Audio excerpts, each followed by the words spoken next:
Good, ladies and gentlemen, today I want you to understand there are two types of voices. The sound of the inner voice and the sound of the outside voice. Today I will be speaking on a subject that says the sound of the inner voice.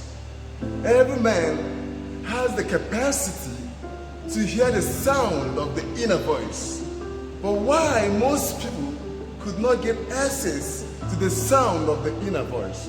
The reasons are because of confusion and distraction, lack of concentration.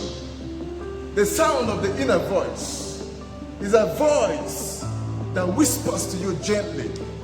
It is a voice that speaks to you, that reminds you the purpose of your existence. Do you understand me?